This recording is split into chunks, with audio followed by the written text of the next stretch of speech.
जय श्री राम। श्री रामचरितमानस में श्री जनक जी ने दूत भेजा राजा दशरथ के पास। अब दूत राजा दशरथ जी के पास पहुंच चुके हैं। अब आगे की कथा सुनिए। सुनो महिपति मुकुटमणि तुम सम धन्य न को, राम लखन जिनके तनय विश्व विभूषण दो। और बोले, हे राजाओं के शिरोमणि सुनिए, आपके समान धन्य कोई नहीं है कि जिनके राम लक्ष्मण जैसे जगत के भूषण दोनों पुत्र हैं। पूछन जोगुन तनय तुम्हारे, पूछन जोगुन तनय तुम्हारे, पुरुष सिंध तिहु पुर उजियारे। जिनके जस प्रताप के आगे, शशिमलिन रवि शीतल लागे। आपके पुत्र पूछने योग्य नहीं है, वे पुरुष सिंह त्रिलोक के प्रकाश स्वरूप हैं। उनके यश और प्रताप के आगे चंद्रमा मलिन और सूर्य शीतल लगता है। तिनके कह कहिए नाथ किम चीने, देखिए रवि की दीप कर लीने। सिय स्वयंवर भूप अनेका, समिटे भुकट सुबट एक ते एका। हे नाथ, उनके लिए आप कहते हैं कि कैसे पहचाना? क्या सूर्य को कोई हाथ में दीपक लेकर देखता है? सीता जी के स्वयंवर में अनेक राजा एक से एक बढ़कर योद्धा इकट्ठे थे। शंभु सरासन काहु नटारा, हारे सकल वीर बरियारा। तीन लोक मह जे भटमानी, सब कह सकति शंभु धनु भागी। परंतु शिव जी का धनुष किसी से न हटा। सब बलवान वीर हार गए। तीनों लोकों में जो अभिमानी योद्धा थे, शिव धनुष ने उन सब की शक्ति तोड़ दी। सकई उठाई सरासुर सुरासुर मेरु, सोऊ ही हारी गयो फिर कर फेरू। जेहि कौतुक शिव शैल उठावा, सोते ही सभा पराभव पावा।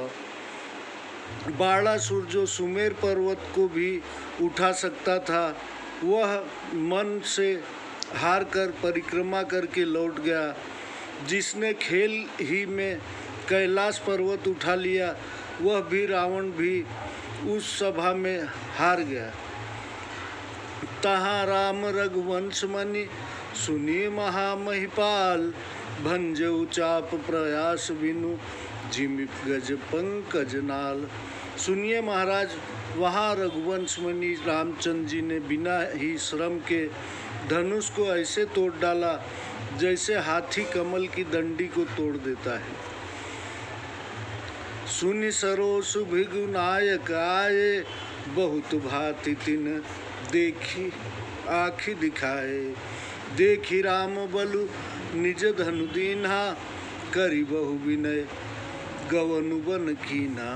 यह सुनकर क्रोध में भरे हुए परशुराम जी वहाँ आए। उन्होंने बहुत प्रकार से आंखें दिखाई।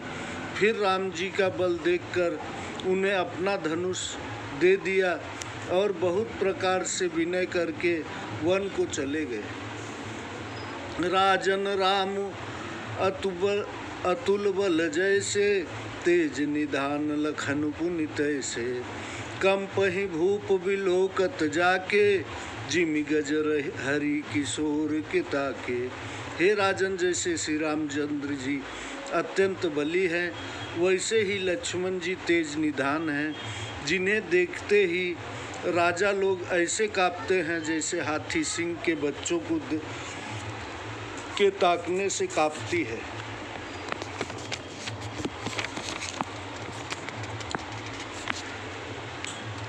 देव देखी तब बालक दो, अब नाखितर आवत को।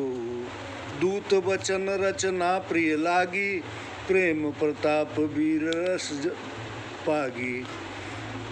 हे देव, आपके दोनों राजकुमारों को देखकर हमारी आँखों में अब और कोई जचता ही नहीं। दूतों की वचन चातुरी सबको प्यारी लगी, तो प्रेम प्रताप और वीर रस से भरी हुई थी। सभा समेत राउ अनुरागे, दूतन देन निछावर लागे। कही अनीति ते मुँह दही काना, धर्म विचार सब ही मुसुख माना। सभा सहित राजा प्रेम में मग्न हो गए और दूतों को न्यौछावर देने लगे। यह नीति विरुद्ध है, यह कहकर दूतों ने कान बंद कर लिए। यह धर्म युक्त समझकर सबने सुख माना। तब उठ भूप वशिष्ठ कहु, दीन पत्रिका जाय। कथा सुनाई गुरु ही सब, सादर दूत बुलाए। तब राजा ने वशिष्ठ के पास जाकर उनकी चिट्ठी दी और दूतों को आदर सहित बुलाकर गुरुदेव को सब कथा सुनाई। सुनी बोले गुरु अति सुख पाई, पुण्य पुरुष कहु महि सुख छाई। जीम सरिता सागर महु जाही, जद्यपि ताहि कामना नाही। यह सुनकर गुरु बहुत सुखी हुए और बोले, पुण्यवान पुरुष के लिए सब पृथ्वी सुख से भरी हुई है। जैसे नदियाँ समुद्र में जाकर मिल जाती है, यद्यपि समुद्र को नदियों की कुछ चाह नहीं रहती। तिमि सुख संपत्ति बिनहि बुलाए, धर्मशील पहि जाहि सुभाए। तुम गुरु विप्र धेनु सुर सेवी, तसि पुनीत कौशल्या देवी। वैसे ही सुख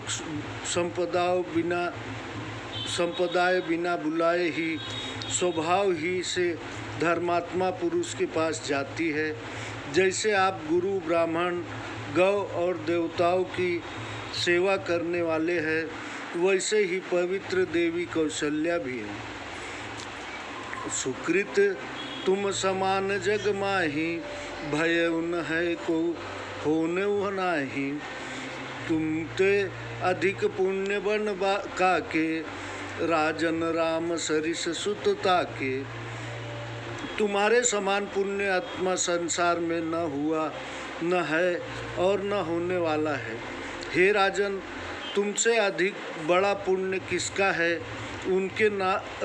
जिनके राम सरी के पुत्र हैं।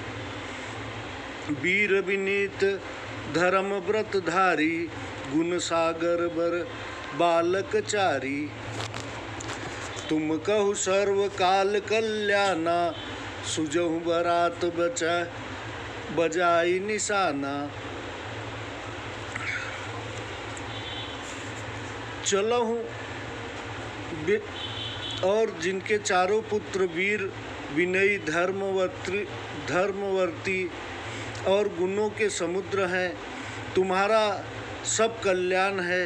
अब डंका बजाकर बारात सजाओ। चलहु बेगी सुनी गुरु वचन, भले ही नाथ सिरुनाई। भूपति गौने भवन तब, दूतन वासुदेवाय।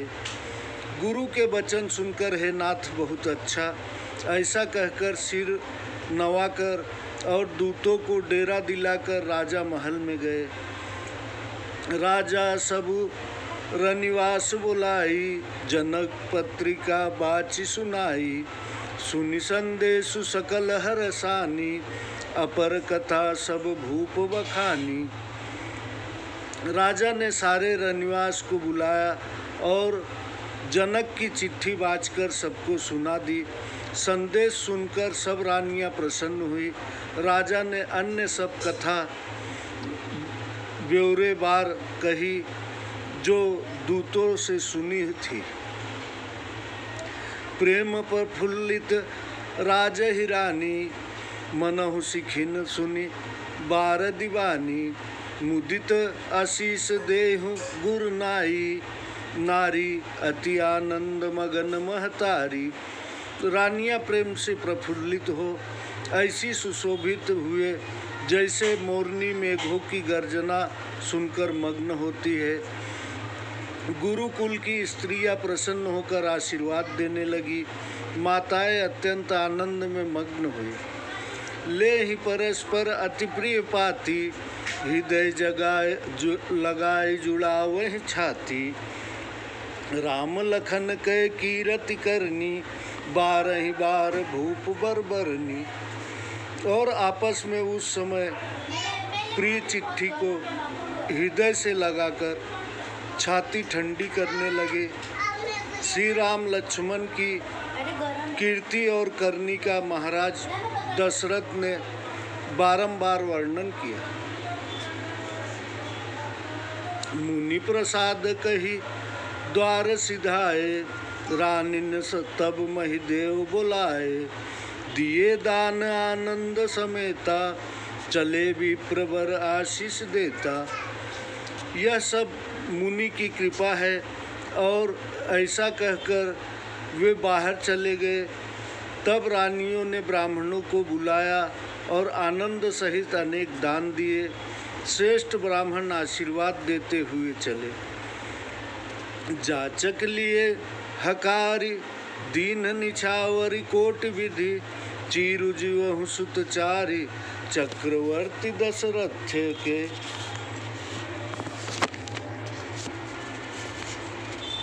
फिर याचकों को बुलाकर करोड़ों भात की वस्तुएं न्यौछावर में दी। चक्रवर्ती महाराज दशरथ के चारों पुत्र चिरंजीव हो। कहत चले पहिरे पटनाना, हरस हने गह गहे निशाना। समाचार सब लोगन पाए, लागे घर घर होन बधाए। वे इस प्रकार कहते हुए अनेक प्रकार के वस्त्र पहनकर चले। आनंदित होकर बाजे वालों के नगाड़े बजाए।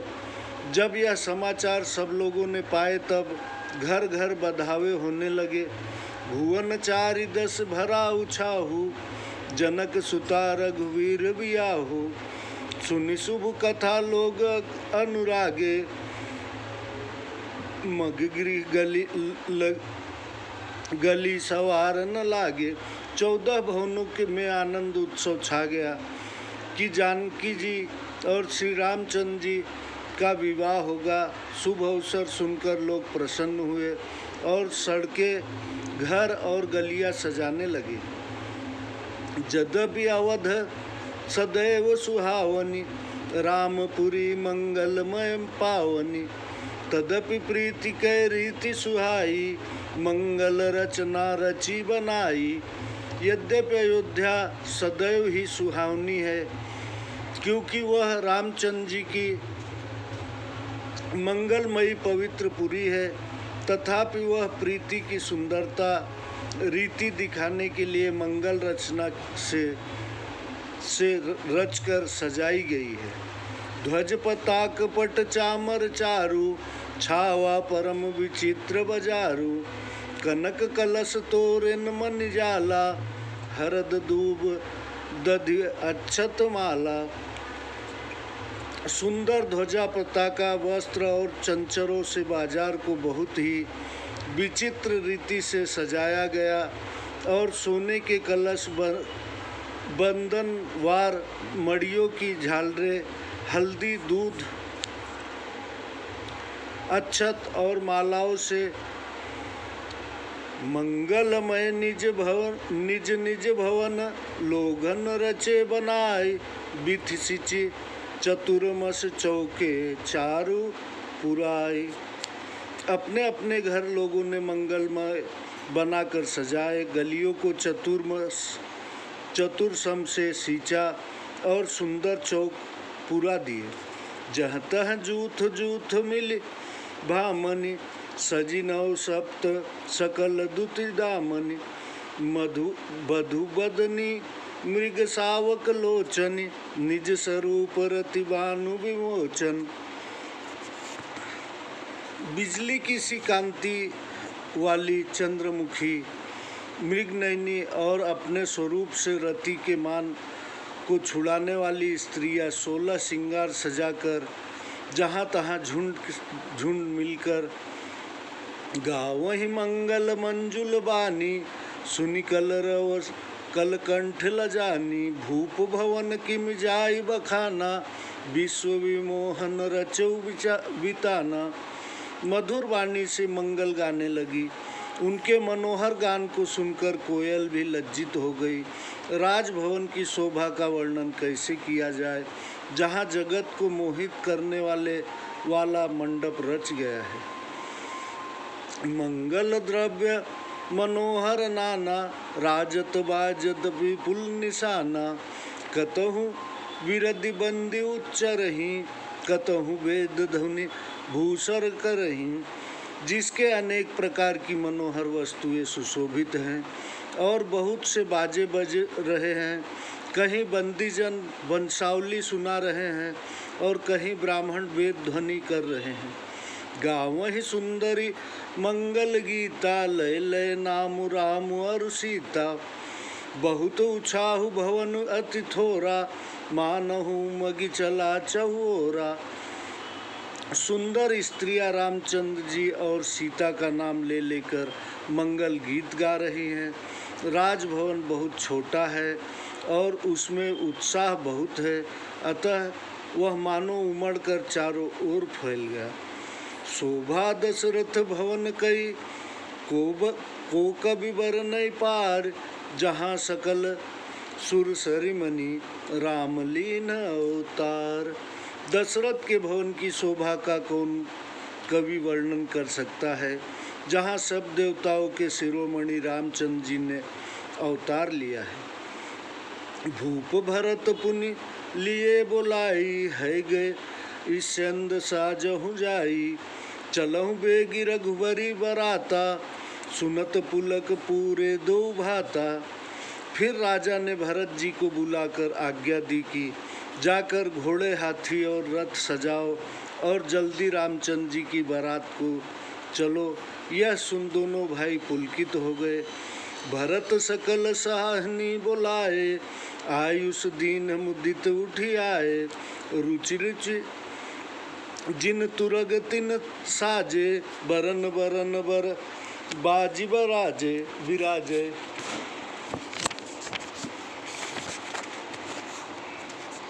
भरत जी ने सब सेनापतियों को बुलाया और उन्हें आज्ञा दी कि वे प्रसन्न होकर उठ दौड़े। उन्होंने सुंदर जीने घोड़े पर सजाई, रंग रंग के उत्तम घोड़े सजाकर सुशोभित किए।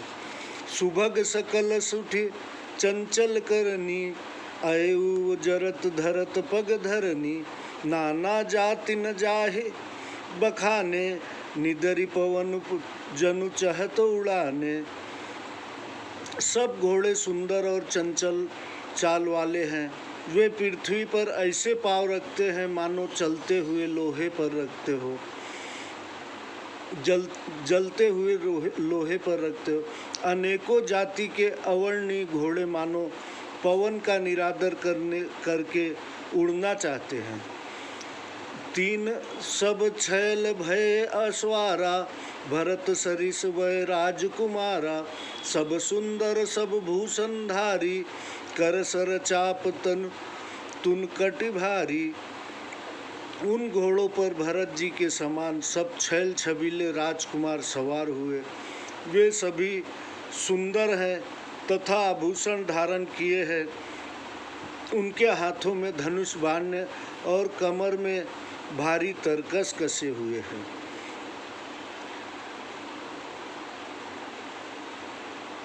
छरे छबीले छयल सब, सुर सुजान नवीन।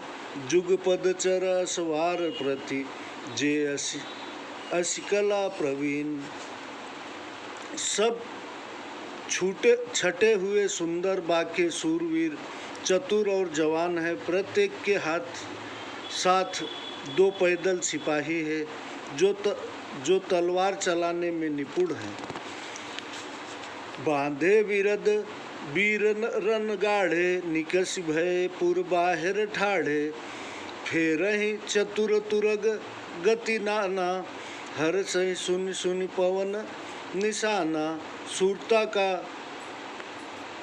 बाना बांधे हुए रण बाकुरे वीर निकलकर नगर के बाहर जा खड़े हुए। वे चतुर अनेक प्रकार की गति से घोड़ों को फेरने लगे और ढोल तथा दुंदुभी की ध्वनि सुनकर प्रसन्न होने लगे। रथ सारथिन विचित्र बनाए,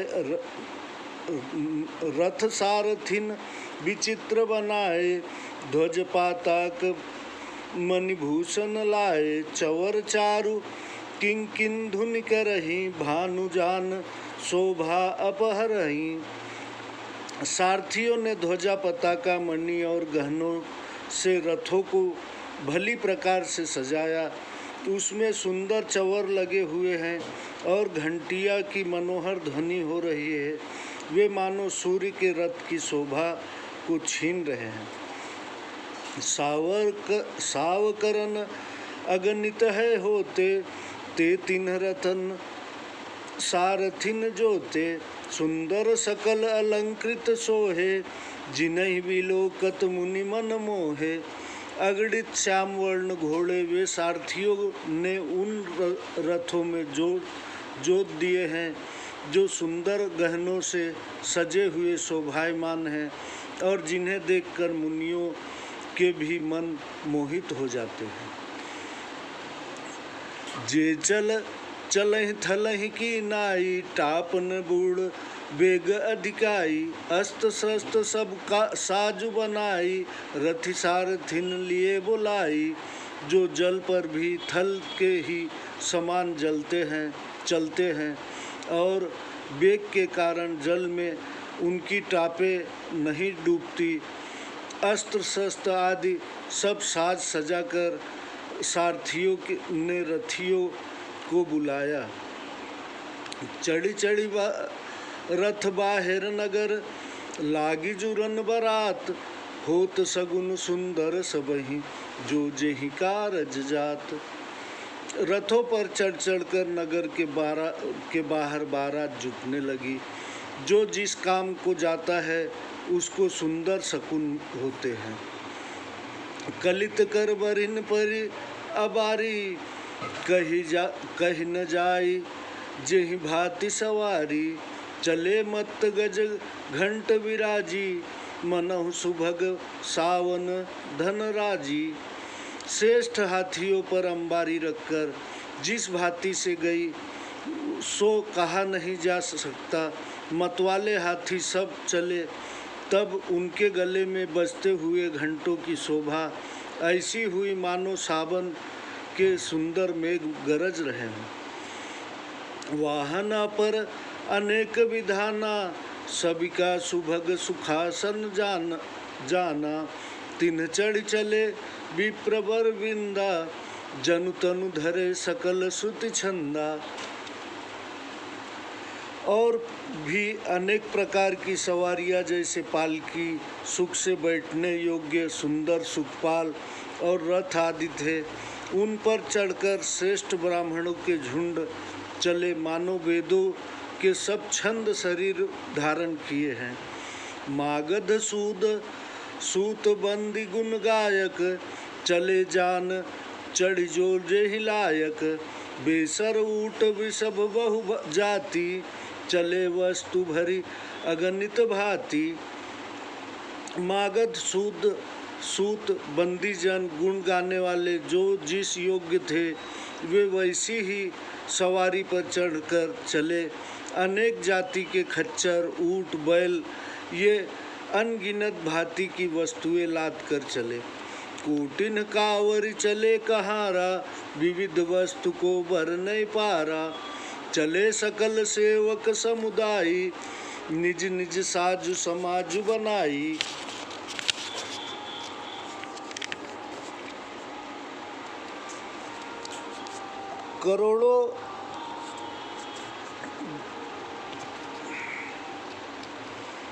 बहगी लेकर कहार चले। उनमें अनेक वस्तुएं भी जिन्हें कौन वर्णन कर सकता है। सब सेवकों के झुंड अपने अपने समाज के साथ सज कर बारात में चले।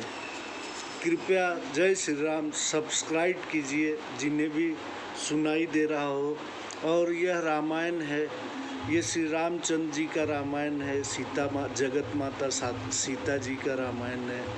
सभी से अनुरोध है, इसको सुनने से बहुत पुण्य होता है। और जय श्री राम।